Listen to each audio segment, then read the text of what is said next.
13세 소년, 적중률 73%, 그가 지목한 날짜 1월 27일, 그가 지목한 장소 한반도, 백두산의 문이 열립니다. 하늘에 7빛깔이 나타납니다. 권력의 중심이 무너집니다.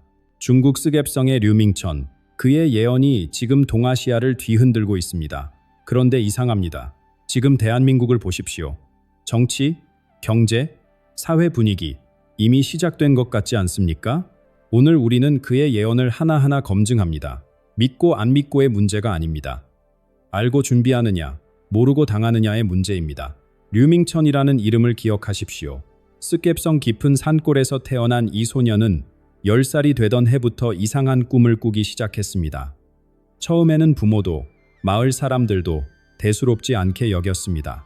어린아이의 상상이라고 생각했습니다. 그러나 그가 꿈에서 본 장면들이 현실에서 일어나기 시작하면서 모든 것이 달라졌습니다. 그의 환상에는 언제나 하나의 산이 등장했습니다. 백두산. 류밍천은 이 산을 한 번도 가본 적이 없습니다. 사진으로도 본 적이 없다고 합니다. 그런데 그의 묘사는 놀랍도록 정확했습니다. 천지의 형태, 물빛의 변화, 산 정상에서 불어오는 바람의 방향까지 그가 말합니다. 백두산은 단순한 산이 아닙니다. 하늘과 땅을 잇는 문입니다. 그 문이 곧 열립니다. 이 소년이 지목한 날짜가 바로 1월 27일입니다. 무슨 일이 일어나는 걸까요? 류밍천의 설명에 따르면 이 시기에 행성들의 배열이 특별한 형태를 이룹니다. 그는 이것을 하늘의 악기들이 동시에 연주를 시작하는 순간이라고 표현했습니다. 이 에너지가 지구로 내려올 때 가장 먼저 반응하는 곳이 바로 백두산이라는 것입니다. 중요한 것은 이것이 화산 폭발이나 지진 같은 물리적 사건이 아니라는 점입니다. 물이 변합니다. 하늘이 변합니다. 그의 표현입니다. 천지의 물이 품고 있는 에너지가 달라지고 그 위를 덮는 하늘의 기운이 바뀐다는 의미입니다. 눈에 보이지 않는 변화가 먼저 시작되고 그 후에 우리가 감지할 수 있는 현상들이 나타납니다. 더 흥미로운 이야기가 있습니다. 류밍천은 이 에너지가 한반도에만 머무르지 않는다고 말합니다. 백두산을 중심으로 세 갈래의 빛이 뻗어나가는 것을 보았다고 합니다. 하나는 남쪽으로, 하나는 서쪽으로, 하나는 동쪽으로. 한국, 중국, 일본 이 세 나라가 보이지 않는 끈으로 연결되기 시작한다는 것입니다. 세 나라의 운명이 하나로 엮입니다.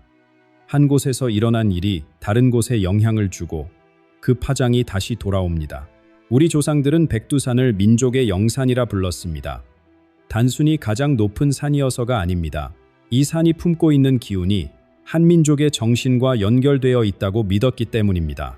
지금 그 산이 다시 움직이기 시작했습니다. 류밍천의 말이 사실이라면 우리는 단순한 계절의 변화가 아닌 시대의 전환점에 서 있는 것입니다. 그런데 여기서 중요한 질문이 생깁니다. 보이지 않는 에너지의 변화를 우리가 어떻게 알 수 있을까요? 느낌만으로 믿으라는 것일까요? 아닙니다. 류밍천은 분명히 말했습니다. 하늘의 변화는 반드시 땅의 징조로 나타난다고. 그리고 그는 한국에서 나타날 세 가지 구체적인 신호를 예고했습니다. 첫 번째 신호는 이미 여러분의 머리 위에 있을지도 모릅니다. 하늘이 바뀌면 사람이 바뀝니다. 옛 어른들의 말씀입니다. 류밍천 역시 같은 이야기를 합니다. 보이지 않는 세계의 변화는 반드시 보이는 세계의 흔적을 남긴다고. 그가 예고한 첫 번째 징조는 하늘에서 옵니다. 1월 말 서울 상공에 이상한 빛이 나타날 것이라고 합니다. 평범한 무지개가 아닙니다.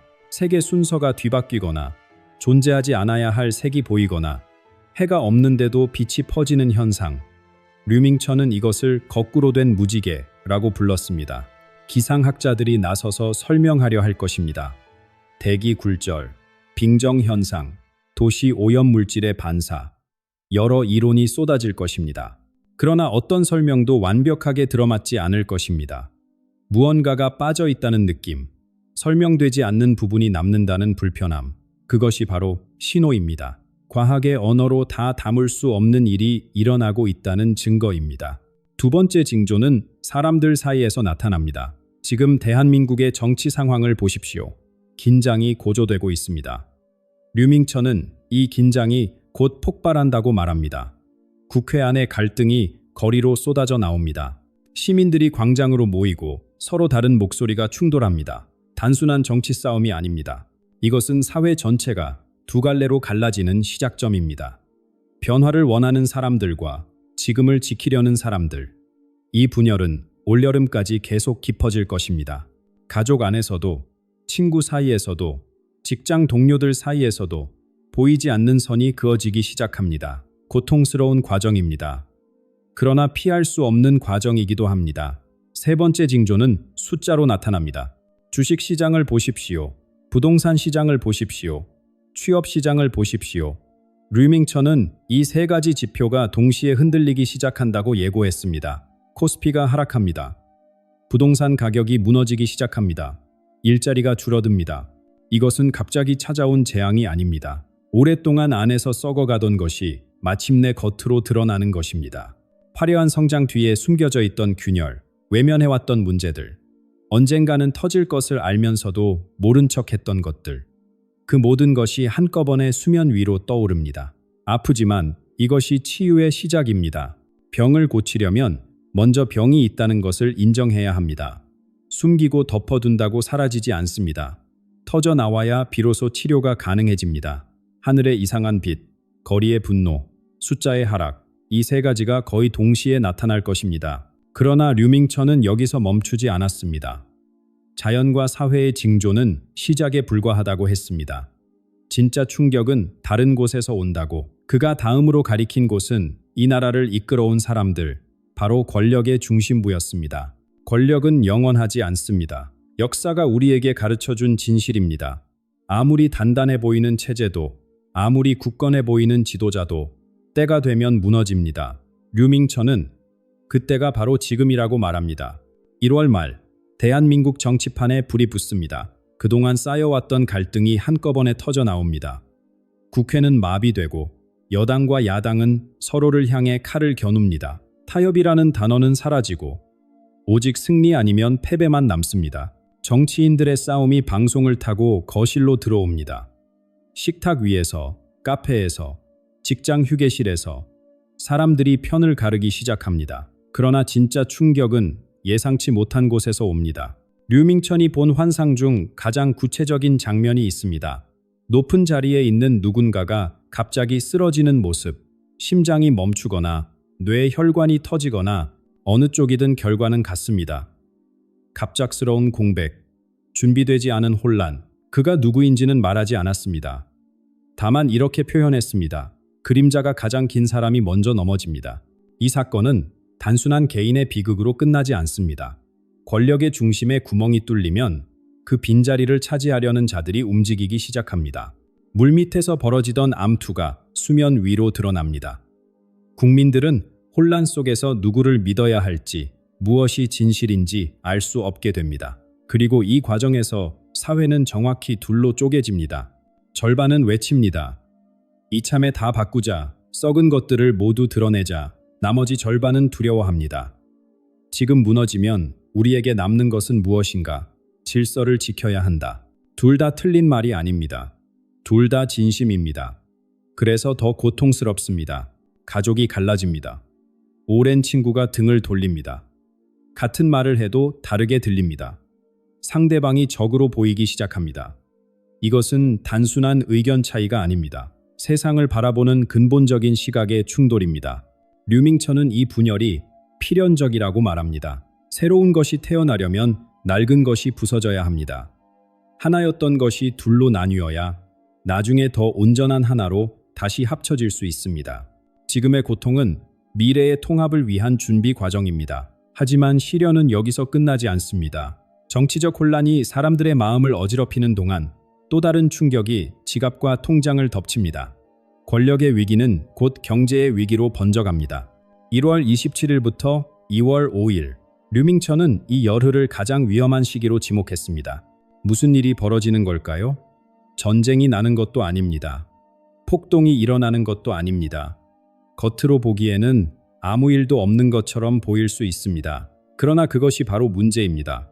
나라 전체가 멈춘 것처럼 느껴집니다. 중요한 결정이 내려지지 않습니다. 지도자들의 목소리가 들리지 않습니다. 정부는 마치 무언가를 기다리는 듯 침묵합니다. 발표해야 할 정책이 미뤄지고 해명해야 할 사안이 묻힙니다. 류밍천은 이것을 죽은 공간이라고 불렀습니다. 에너지가 빠져나간 상태. 방향을 잃은 배가 바다 한가운데 멈춰 있는 것과 같습니다. 노를 저어도 앞으로 나가지 않고 바람도 불지 않습니다. 그저 떠 있을 뿐입니다. 국민들은 이 이상한 고요함을 본능적으로 느낍니다. 말로 설명할 수는 없지만 무언가 잘못되었다는 감각이 퍼져갑니다. 불안이 행동으로 바뀌기 시작합니다. 은행에서 돈을 찾는 사람이 늘어납니다. 마트에서 생필품을 사재기하는 손길이 빨라집니다. 정전이 올지도 모른다는 소문, 물자가 부족해질 것이라는 걱정이 입에서 입으로 퍼집니다. 공포는 전염됩니다. 한 사람의 불안이 옆 사람에게 옮겨가고 그것이 다시 10사람, 100사람에게 퍼집니다. 아무도 정확히 무엇이 두려운지 모릅니다. 그냥 두렵습니다. 그 막연함이 오히려 공포를 키웁니다. 외신들은 이 상황을 주시하기 시작합니다. 한국의 정치적 긴장 고조, 불안한 경제 지표, 리더십 부재 우려. 기자들은 익숙한 단어로 상황을 설명하려 합니다. 그러나 류밍천의 해석은 다릅니다. 이것은 단순한 정치 위기가 아닙니다. 그가 본 것은 두 개의 시간선 사이에 낀 나라의 모습이었습니다. 과거의 질서는 이미 힘을 잃었지만 새로운 질서는 아직 도착하지 않았습니다. 그 사이의 빈 공간, 아무것도 아닌 시간. 여기서 모든 것이 가능해지고 동시에 아무것도 확실하지 않습니다. 이 열흘은 시험입니다. 개인에게도, 사회에게도. 공포에 휩쓸려 무너질 것인가?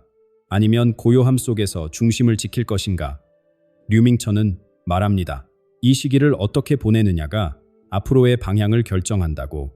그러나 일반 국민들이 두려움과 싸우는 동안 보이지 않는 곳에서는 더 큰 균열이 시작됩니다. 진짜 붕괴는 바깥이 아니라 안에서 옵니다. 이 나라를 움직여온 거대한 손들, 엘리트들의 세계가 흔들리기 시작합니다. 높이 올라간 것은 반드시 내려옵니다. 이것은 자연의 법칙이고 역사의 법칙이며 영의 법칙입니다. 류밍천은 이 진리가 올해 한국에서 가장 극적인 형태로 드러날 것이라고 말합니다. 대한민국을 움직여온 손이 있습니다. 정치인의 손이 아닙니다. 재벌의 손입니다. 이 나라의 경제를 세우고 일자리를 만들고 세계 시장에서 한국의 이름을 알린 거대한 기업들. 국민들은 이들을 자랑스러워하면서도 두려워했습니다. 너무 커서 건드릴 수 없는 존재라고 여겼습니다. 그러나 류밍천은 보았습니다. 5손가락 중 하나가 꺾이는 장면을. 한국을 대표하는 5대 기업 중 하나가 무릎을 꿇는 모습을. 수조 원 규모의 비리가 드러납니다. 검찰이 움직이고 압수수색이 시작됩니다. 처음에는 작은 의혹으로 시작하지만 파고들수록 끝이 보이지 않습니다. 뿌리가 너무 깊습니다. 썩은 부분이 너무 넓습니다. 동시에 내부에서도 전쟁이 벌어집니다. 누가 다음 자리에 앉을 것인가? 형제가 형제를 고발하고 측근이 측근을 배신합니다. 수십 년간 철벽처럼 지켜온 가문의 비밀이 하나씩 새어나옵니다. 언론은 매일 새로운 폭로를 쏟아내고 국민들은 충격과 분노 사이를 오갑니다. 이것은 단순한 기업 스캔들이 아닙니다. 류밍천의 해석은 이렇습니다. 겉으로는 화려했지만 안으로는 터차 있던 것이 터진 것이라고. 외적 풍요가 내적 부패를 가릴 수 없는 시점이 온 것이라고. 그리고 재벌만이 아닙니다. 국민들이 사랑하던 얼굴들도 무너집니다. 화면 속에서 빛나던 스타, 경기장을 뜨겁게 달구던 영웅. 이들 중 누군가가 어두운 진실과 함께 추락합니다.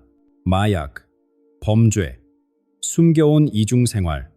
믿고 싶지 않은 이야기들이 사실로 확인됩니다. 사람들은 배신감을 느낍니다. 어떻게 저 사람이. 충격이 분노로 바뀌고 분노가 허탈함으로 바뀝니다. 그러나 류밍천은 말합니다. 이 추락한 우상들은 거울이라고. 사회 전체의 내면을 비추는 거울이라고. 우리가 무엇을 숭배해왔는지 돌아보라는 신호입니다. 돈, 명예, 성공, 외모. 이런 것들을 쫓아 달려오는 동안 잃어버린 것이 무엇인지. 화려함 뒤에 숨겨진 공허함을 이제는 직시해야 할 때라고. 거인이 쓰러지는 소리가 들립니다. 우상이 깨지는 소리가 들립니다. 이 소리는 한국 안에서만 울리지 않습니다. 이웃 나라들도 귀를 기울이기 시작합니다. 한반도의 혼란을 지켜보며 각자의 계산을 시작합니다. 한반도는 섬이 아닙니다. 지도를 펼쳐보십시오. 서쪽에는 거대한 중국이 있고 동쪽 바다 건너에는 일본이 있습니다. 이 세 나라의 운명은 수천 년간 서로 얽혀왔습니다. 한 곳이 흔들리면 다른 곳도 영향을 받습니다. 류밍천은 한국의 변화가 시작되면 이웃 나라들도 반응할 수밖에 없다고 말합니다. 먼저 중국을 보십시오. 2월 중순, 이상한 일이 벌어집니다. 최고 지도자의 모습이 뜸해집니다. 공식 행사에 나타나지 않고 연설이 줄어들고 카메라 앞에서는 횟수가 현저히 감소합니다. 건강 문제라는 소문이 돌고 권력 투쟁이라는 추측이 나옵니다. 류밍천이 본 것은 이것입니다. 거대한 용의 내부에서 불화가 시작됩니다. 군복을 입은 자들과 정치를 하는 자들 사이에 균열이 생깁니다. 겉으로는 하나로 보이지만 안에서는 서로 다른 방향을 향해 힘을 주고 있습니다. 이 긴장이 표면으로 새어나오기 시작합니다. 중국이 자기 문제로 바빠지면 한반도를 향한 시선이 흐려집니다. 이것이 기회인지 위기인지는 아직 알 수 없습니다. 그런데 더 이상한 것은 일본입니다. 2월 말, 일본이 조용해집니다. 너무 조용해집니다. 평소라면 한국의 정치 혼란에 대해 한마디씩 던지던 정치인들이 입을 다뭅니다. 언론의 논조도 차분해집니다. 비판도, 조롱도, 우려의 표현도 줄어듭니다. 류밍천은 이 침묵이 의도적이라고 말합니다. 물밑에서 무언가가 움직이고 있습니다. 비공개 회의가 열리고 외교관들이 분주하게 오갑니다. 한반도의 새로운 상황에 어떻게 대응할 것인가? 일본은 조용히 그러나 빠르게 준비하고 있습니다. 말없는 자가 가장 많은 것을 계획하는 법입니다.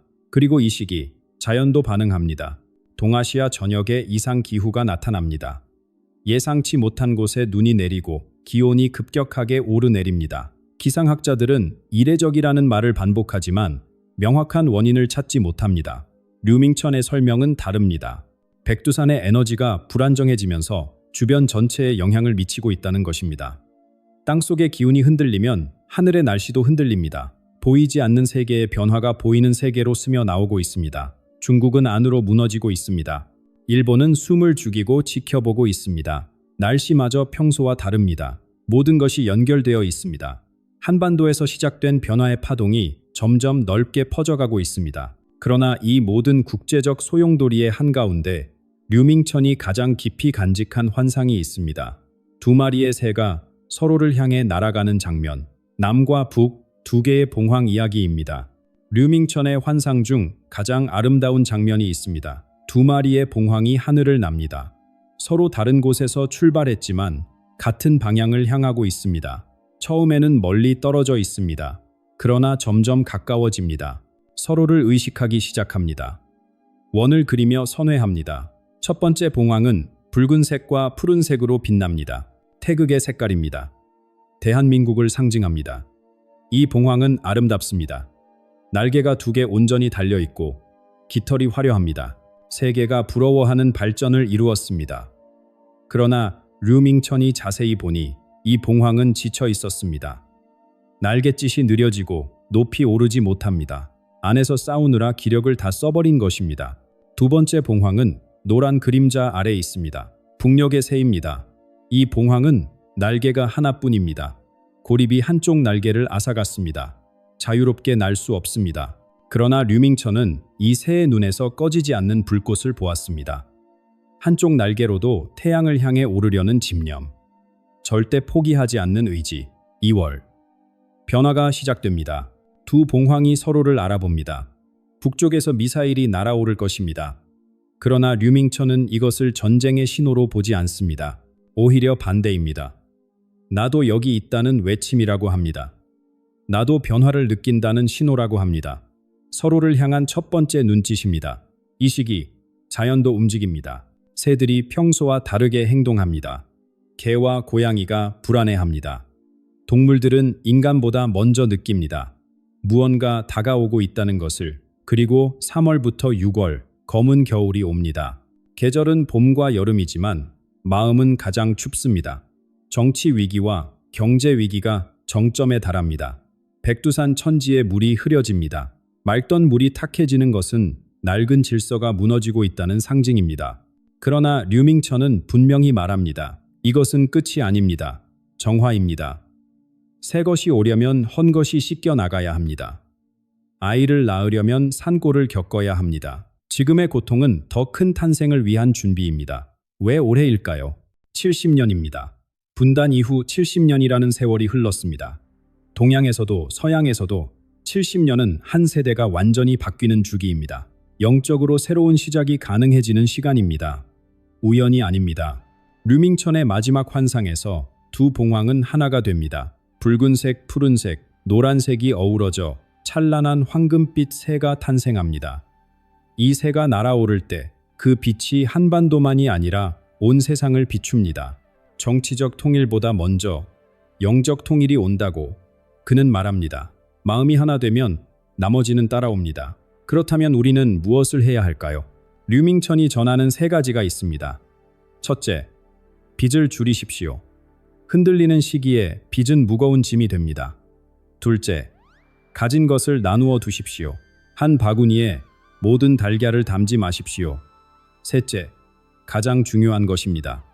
내면의 평화를 찾으십시오. 명상하십시오. 기도하십시오. 바깥 세상이 아무리 시끄러워도 안이 고요하면 버틸 수 있습니다. 새벽이 오기 직전이 가장 어둡습니다. 지금이 그 시간입니다. 어둠이 짙을수록 곧 빛이 온다는 뜻입니다. 두려워하지 마십시오. 준비하십시오. 이 고통의 끝에는 우리가 상상하지 못한 새로운 시대가 기다리고 있습니다. 이 영상은 예언을 소재로 한 교육 콘텐츠입니다.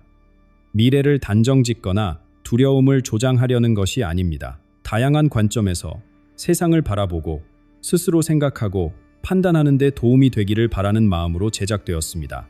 어떤 예언이든 맹목적으로 믿기보다는 참고 자료로 받아들이시고 여러분의 지혜로 현명하게 해석하시기 바랍니다. 여러분의 생각은 어떠십니까? 댓글로 나눠주십시오. 구독과 좋아요는 이 채널이 계속 메시지를 전할 수 있는 힘이 됩니다.